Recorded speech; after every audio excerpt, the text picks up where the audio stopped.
your Bible in Proverbs chapter 11, verse number 30. Yan po yung atin pong pinag-aaralan. At kanina nabasa na po natin yan. Alam ko meron pang naiwan na mga handouts po natin. Baka yung iba na wala pa, pakibigyan na lamang po. Proverbs chapter 11 in verse number 30. The Bible says, "The fruit of the righteous is a tree of life, and he that winneth souls is wise." Tayo po ay manalangin. Dakilang Diyos, salamat Panginoon sa umaga pong ito. Salamat po sa pagkakataon na binigay niyo po sa amin for our Sunday school. Pagpalain niyo Panginoon aming lesson na meron po kami matutunan. At ito po nawa ay magamit namin sa paglilingkod po sa inyo. Patawarin niyo po kami sa lahat ng aming mga pagkukulang at pagkakasala. Ito pong aking samot dalangin sa pangalan ni Jesus. Amen. Amen. Okay, you may now be seated. Okay, so tayo po ay magpapatuloy sa atin pong series of lesson about personal evangelism. At ito pong ating pinag-aaralan mga kapatid. Ito po yung kung bakit po at kung bakit po tayo nagbabahagi ng salita ng Diyos. Ano yung reason? Ano yung dahilan? Bakit sa kabila ng napakarami po nating mga pinagkakaabalahan sa buhay, bakit nagbibigay tayo ng time para tayo po ay magbahagi ng salita ng Diyos sa mga tao? At some of you ay nakikita kahit na mainitan dyan, maulanan, ay nagtsatsaga pa rin tayo. What is our purpose? Ano ang dahilan? Pwede namang matulog na lang tayo Di ba? Pwede namang mag-stay na lang tayo sa bahay at matulog na lang, manood na lang ng TV o kung ano pang gagawin. Hayahay pa. Pero bakit pa? Ano pa ang rason? Napag-usapan na po natin yung first three reason why every Christian should be a soul winner. Napag-usapan na po natin yung tatlo. Now, let's go to the number 4. Ang pang-apat po is, dyan po sa inyo pong handouts, our position is urging us. Our position is urging. U-R-G-I-N-G. The word urge, no? Ibig sabihin, yan po yung nagbibigay sa atin ng responsibility. Kumbaga, it is our responsibility because of our position sa harapan ng Panginoon. So meron tayong position sa harapan ng Diyos na kung saan yun po ang nagpupush sa atin para tayo po ay magbahagi ng salita ng Diyos. Ayon po dito sa 2 Corinthians, basahin po natin. 2 Corinthians chapter 5, verse number 20. 2 Corinthians chapter 5, in verse number 20, ang sabi po ng Biblia, "Now then, we are ambassadors for Christ. As though God did beseech you by us, we pray you in Christ's stead, be ye reconciled to God." Ano ang kalagayan natin? Ano ang posisyon natin sa harapan ng Diyos? Sabi ng Biblia, we are ambassadors. Now, pag sinabi pong ambassadors, you are our ambassador, you are representing something or someone. No, and this time, you are representing Christ. Kaya nga po, do you understand, ito paulit-ulit ko pong binabanggit sa inyo, na inaayos natin yung ating pananamit, inaayos natin yung ating pananalita, hindi para i-impress yung tao. Kalimutan nyo po yung pag-i-impress ng tao. Hindi po natin purpose na magpa-impress sa tao, kundi para i-please natin yung Diyos. Para ano? Yung testimony ng Panginoong Jesucristo sa atin ay makita po ng tao. Tingnan nyo po, kung hindi ko po aayusin yung akin pong pag-uugali at hindi po ako mag-share po dyan, sigurado ko walang maniniwala sa akin na nasa simbahan ako. Di ba? Halimbawa po, dyan sa labas, sira po yung ating testimony. Ibig sabihin, kilala tayo na ganyan, ganito, kung masama yung ginagawa natin. Tapos, makikita nila na nandito sa simbahan, yung tao hindi maniniwala. Ang marami po ngayon, ang nakakalungkot, Kristiyano lang sila pag araw ng linggo. Pero mula Lunes hanggang Sabado, parang hindi na Kristiyano. No, hindi po. Araw-araw po nating nire-represent ang Panginoong Jesucristo. Tandaan nyo po, we are an ambassadors for Christ. And that is why, kung ang Panginoong Jesucristo po ang reason ng pagparito niya dito, ay para po ibahagi yung Ebanghelyo. Sabi ng Biblia, ang Son of Man is come to seek and to save that which was lost. Ayan po ang purpose ng Panginoon, ang kanyang pagparito sa lupa upang iligtas ang mga makasalanan. And so dahil nire-represent natin ang Panginoon, kaya tayo nagbabahagi ng salita ng Diyos para yung mga taong binabahagi na natin ang salita ng Diyos ay maligtas. Tandaan nyo po, hindi po tayo ang nagliligtas. Ang nagliligtas ay si Kristo. Pero by the grace of God, ginagawa po tayong channel of blessing para po sa kaligtasan ng ibang tao. Okay? Once na tayo po ay nag-share ng gospel, tandaan nyo, hindi ikaw ang nagliligtas.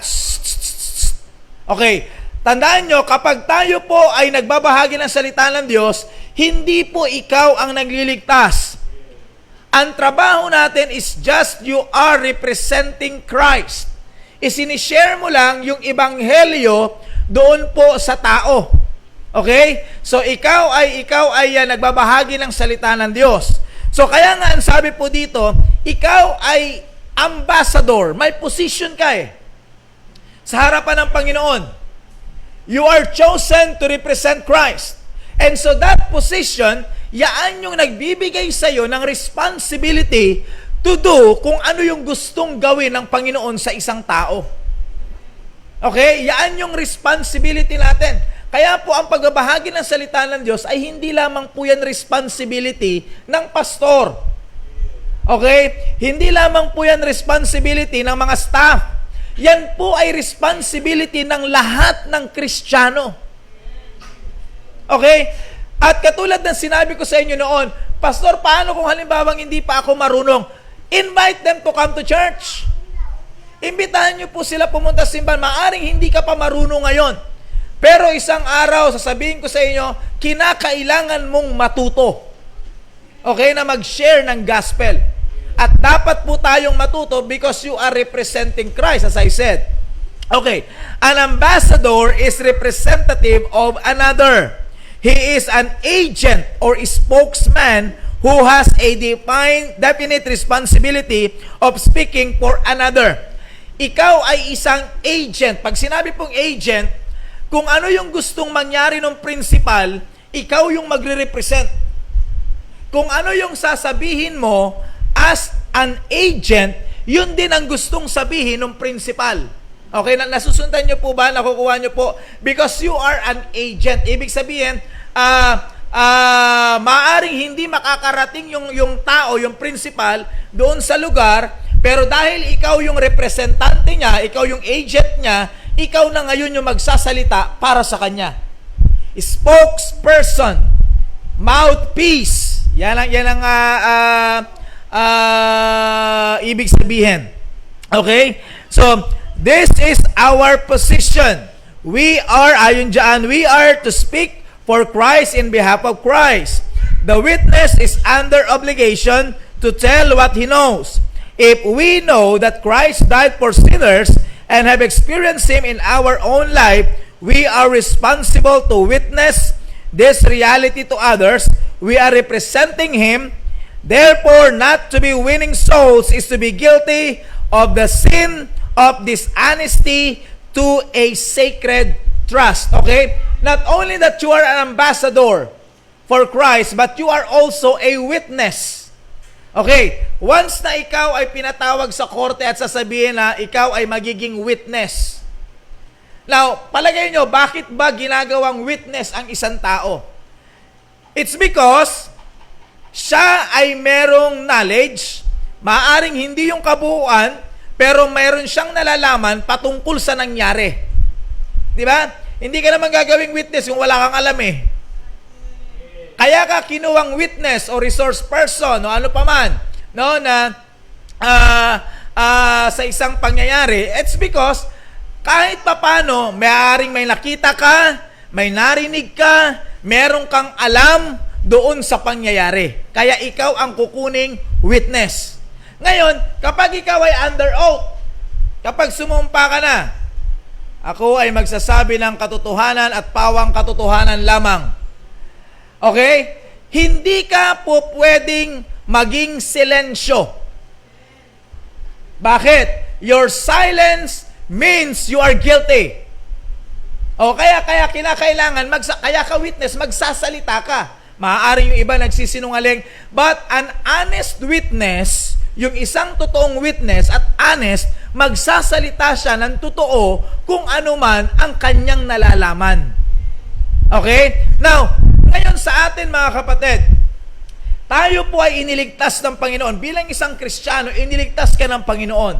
You experience a new life. Na bago ang buhay mo. Di ba? Paano ko nasabi? Unang ebidensya na nabago ang buhay mo, nagpupunta ka na sa simbahan. Hindi ka naman nagpupunta ng simbahan dati. Di ba? Mas maganda nandito na lang, pabir-bir na lang tayo dito. Punta ka pa ng simbahan, pambira, day off na nga, tapos pupunta ka pa ng simbahan, dito na lang tayo. Di ba? Dati ganyan ang buhay natin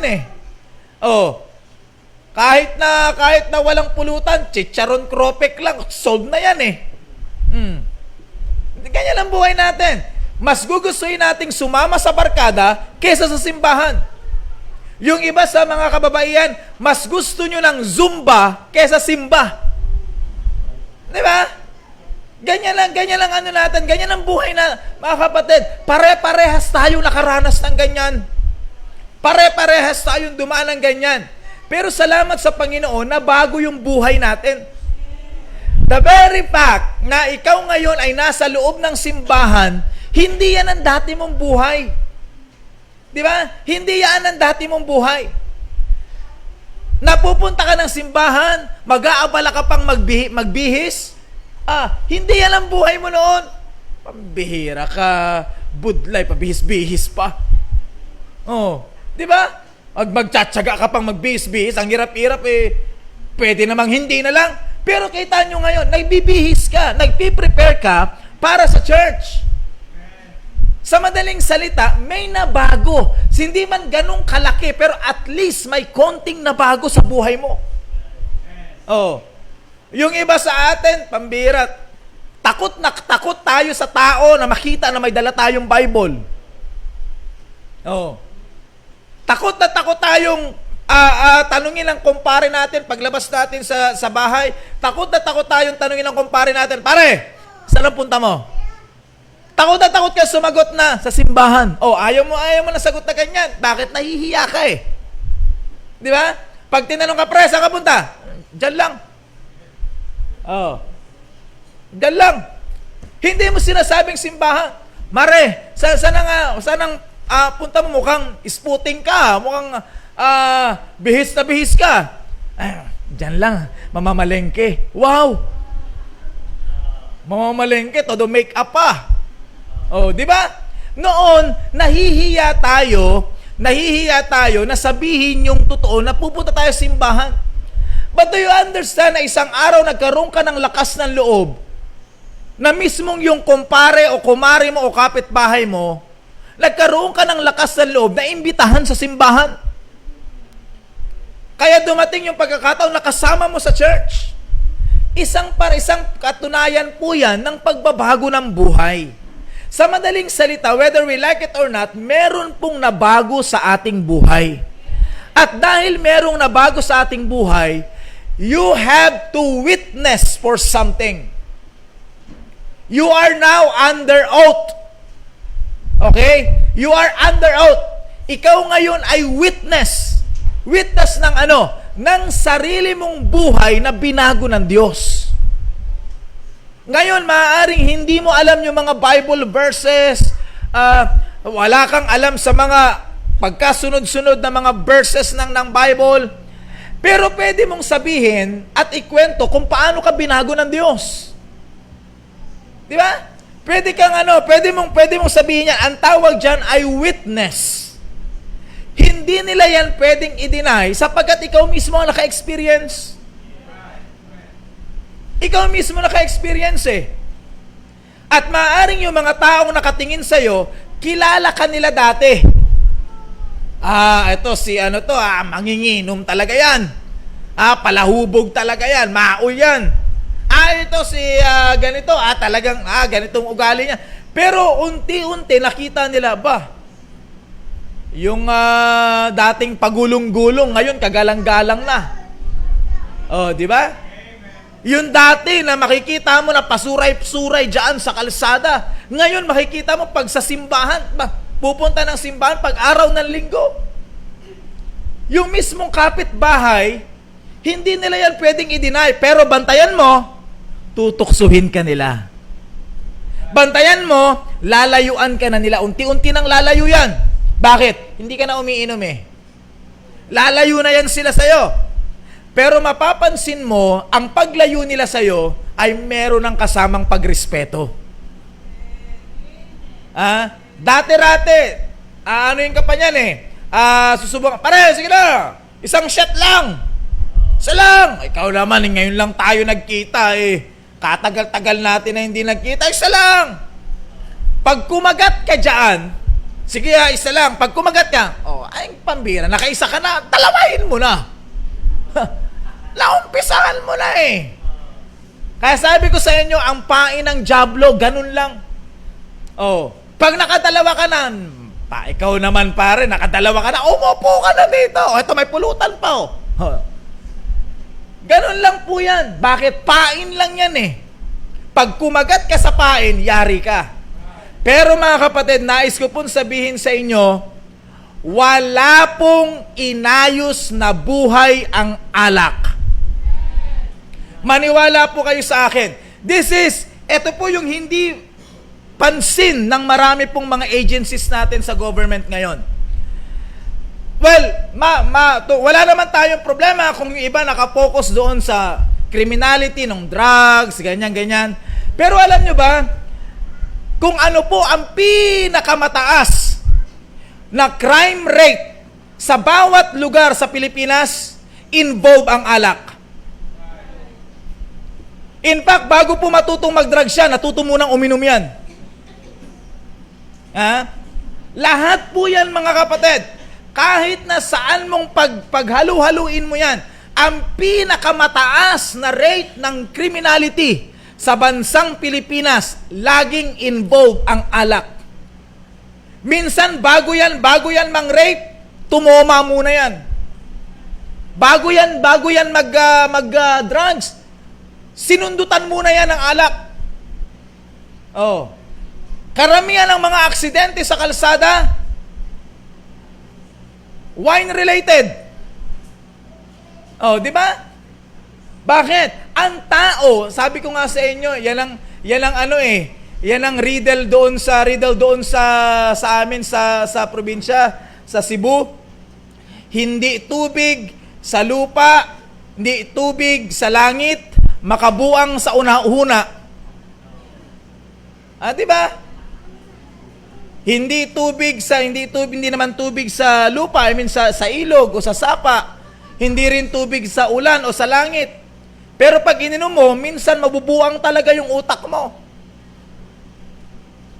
Sa mga lalaki, yung iba, kayong mga binata, wag niyo susubukan to.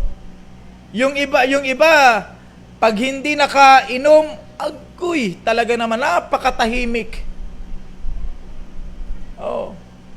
Pampalakas ng loob, beer. My goodness, kalahin mo kung saan ka kukuha ng lakas ng loob? Sa beer pa? Hindi na. Lalaki ka eh. Meron kang natural na kinreate ng Diyos na may lakas ng loob. Huwag kang kukuha ng lakas ng loob sa alak. Sisirain lang yan. Kaya huwag kayo magpapadala sa mga commercial. Yung mga commercial na kasama mo sa tagumpay. My goodness, huwag kang maniwala dyan. Kasama mo sa tagumpay. Subukan mo nga, mag-take sila ng bar na lasing pag hindi bumagsak yung mga yan. Hindi yan totoo. Commercial lang yan. Promo ba? Sabi ko nga po sa inyo, ilang taon na rin po ako nabubuhay dito sa ibabaw ng mundong ito. Nakita ko po yan sa tatay ko, nakita ko sa mga kapatid ko, nakita ko rin po sa aking sarili. Hindi aayusin ng alak ang buhay mo. Never. Ako naman, pastor, ano lang naman ako social drinker. Agoy, anong social drinker? Hindi po. Di ba, magko-quote pa ng Bible yan. Alam nyo, may nakausap ako, nag-quote pa ng Bible. Ang sabi niya, di ba, pastor, hindi naman masamang uminom, wag lang maglalasing. Sino sa mga lasinggero ang umamin na lasing na siya? Pare, lasing ka na. Hindi, inom lang. Ikaw naman, isang kiss pa lang to, lasing ka na? Hindi, nakainom lang. My goodness, galing na ako dyan Pati ako lulukuhin mo pa. Sino sa mga lasing ang umamin na lasing na siya? Wala. Pag nagsimula ng kumapal ang mukha niyan at yung tenga niyan ay nag-init na at lahat ng tumingin sa kanyang babae, ang feeling niya ay may gusto sa kanya, pakindat-kindat na yan ng ganyan. Maniwala ka sa akin, may amats na yan. Di ba? May amats na yan. Pag nakaupo yan, tapos pag tumayo, akala niya okay pa. Pag tumayo, biglang sandal na sa pader, ganyan. May amats na yan. Galing po ako dyan. Kaya alam ko po yan. Never na aayusin ng alak ang buhay mo. At never din na aayusin ng alak ang pamilya mo. I have seen many families na nasira. Ang sabi nila, kasi finances. No, hindi finances ang pinagsimulan yan. Ang pinagsimulan yan ay alak. Bakit nasira yung finances? Alak! Gano'n naman yan Kaya nga mga kapatid, tingnan nyo po kayo ngayon. Dati hindi natin trabaho o hindi natin ugali na magpunta sa church. Mas gusto natin sa barkada pag day off, pag araw ng linggo. Pero kita nyo ngayon nasa simbahan ka. So merong binago ang Diyos sa buhay mo. Maaaring ngayon compliance ka lang. Maaaring ngayon napilitan ka lang. Pero nais kong sabihin sa inyo, isang araw pag kinausap ka ng Panginoon at marirealize mo yan para sa pamilya mo, imbis na ibili mo ng alak, ibili mo na lang ng bigas. Imbis na ibili mo ng alak, ibili mo na lang ng gamit ng iyong mga anak. Imbis na ibili mo ng alak, ipunin mo na lang for the future, for emergency. Pag kinausap ka ng Panginoon pagdating dyan, marirealize mo na, ay pambira, sana pala ganito na yung ginawa ko noon. Manghihinayang ka na sa panahon na nasira. Pero huli na ang lahat. Pero habang hindi pa huli ang lahat, be a witness. Alam niyo po mga kapatid, marami po ako nadala sa church na ang buhay po nila ay katulad na naging buhay ko rin po noon. Pero nakita nila kung paano po akong binago ng Diyos.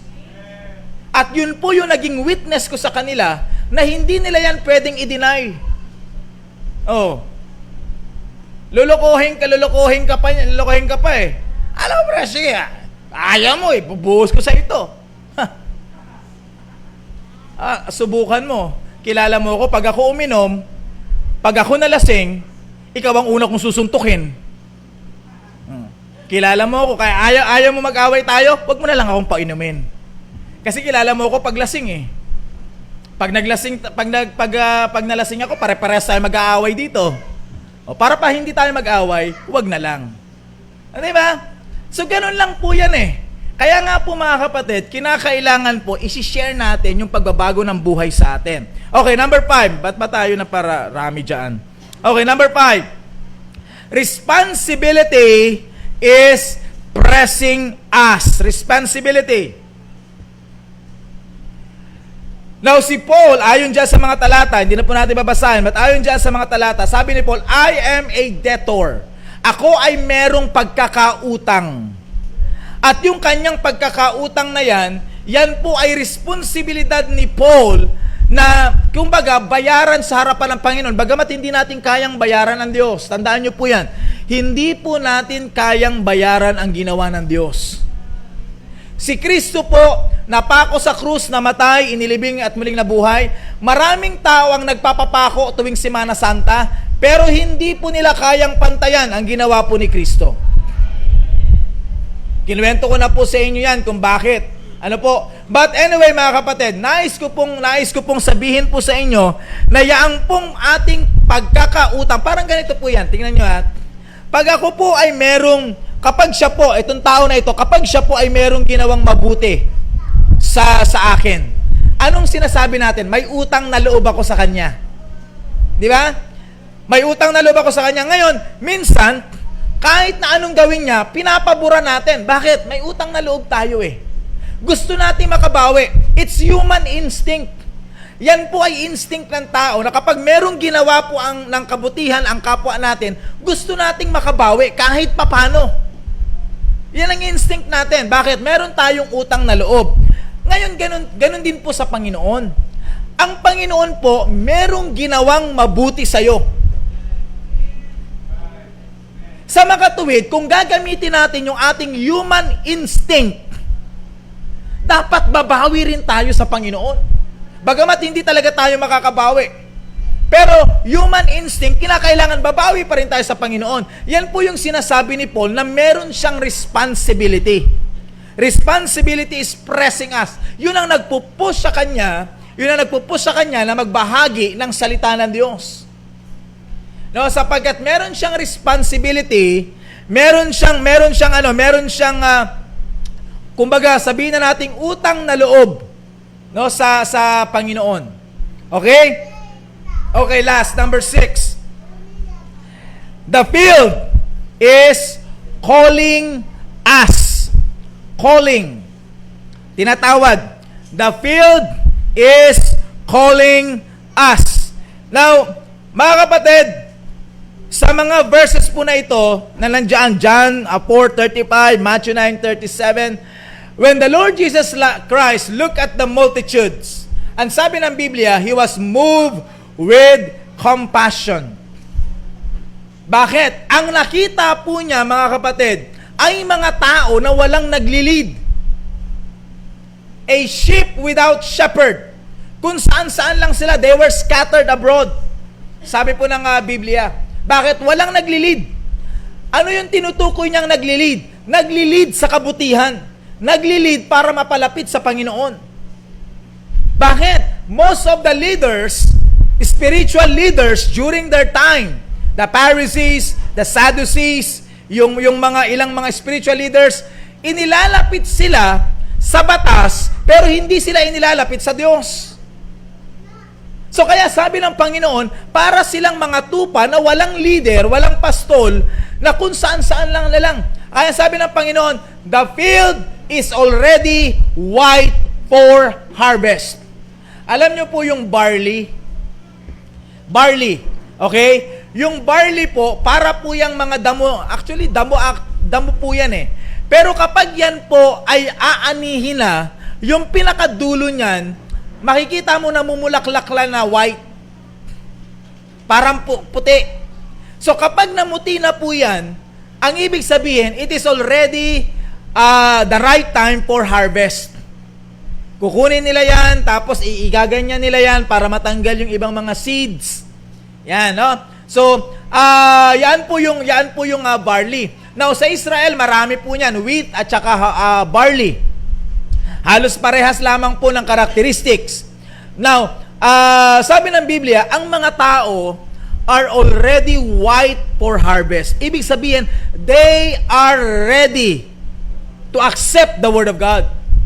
Ang problema, wala pong nag-share.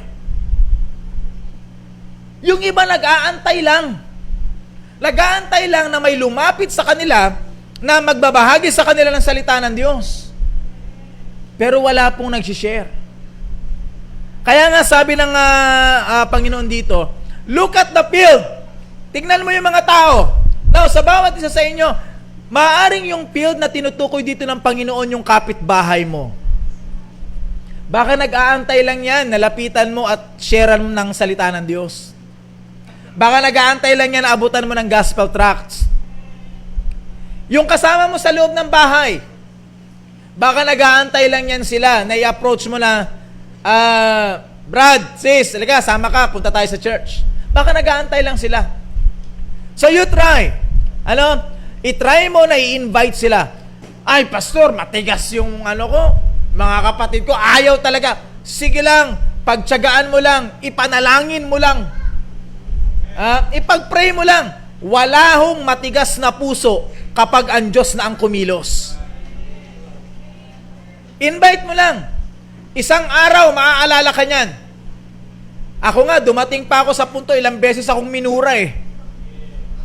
Ilang beses akong pinagbagsakan ng pinto. 2 beses na pinunit sa harapan ko yung gospel tracts na inabot ko. Pero sige lang. Binalikan ko lang. Bakit? Isang araw, alam kong kailangan mo ang Diyos. Pero alam niyo mga kapatid, yung ibang mga tao na naka-experience ko ng ganyan, nung sila ng problema, ako naman ang nilapitan. Nung may problema na sila, brother, please pray for me. Oh, kalain mo yan? Akala ko ba hindi ka naniniwala sa ganyan? Tapos ngayon may problema ka na, please pray for me. Di ba? Minsan ang tao kasi, matigas lang kasi may pinagyayabang pa eh. Nandun pa yung pride. Lalo na pag may trabaho, maganda yung sweldo, malakas pa, wala pang sakit, wala pang problema. Pero tandaan nyo po, pag yan ay kinausap na ng Panginoon at nagkaroon na yan ng matinding problema, ikaw pa rin ang lalapitan yan. Oh. Minsan sinasabi ko, etong mukha na to, bagamat pangit ito at ayaw nyong tanggapin, isang araw, pag pikit ninyo at may problema na kayo, itong pangit na mukha na ito, eto ang maaalala nyo. And that is true. Yan ang maaalala nila. Ay, mayroon palang isang brother dito na mayroon palang isang sister dito na ganyan. Di ba? Look at Paul. Sino ba si Paul? Murderer. Mamamatay tao. He was responsible for the death of Stephen. Si Stephen, pinagbabato hanggang mamatay. Ang responsible noon ay si Paul. Pero anong ginawa ng Panginoon? Binulag siya. 3 days. Wala na siyang makita except Christ. Nung narinig niya yung boses, Saul, Saul, why hast thou persecutest me? Ano sabi ni Pablo? Who art thou, Lord? Sabi ng Panginoon, I am Jesus, whom thou persecutest. It is hard for thee to kick against the prick. Mahirap sumipa sa isang bagay na matulis. Di ba? Subukan mo kumuha ka ng isang matulis na bagay, tapos sipain mo. Sino ang masasaktan? Yun. Ikaw din. Ganon din po sa Panginoon. Mahirap kalabanin ang Diyos. Hindi mo po pwedeng kakalabanin ang Diyos. Wala tayong maipagmamalaki, wala tayong kalakasan kung wala po ang Diyos sa buhay natin. Okay? So yan po. Pang-apat, our position is urging us. Pang-5, responsibility is pressing us. Pang-6, the field is calling us. Ayan, nakaka-6 na po tayo ng reason, kung bakit tayo kinakailangan na maging or mag-share ng gospel sa atin pong mga kapwa tao. Okay? So let's all stand up, please.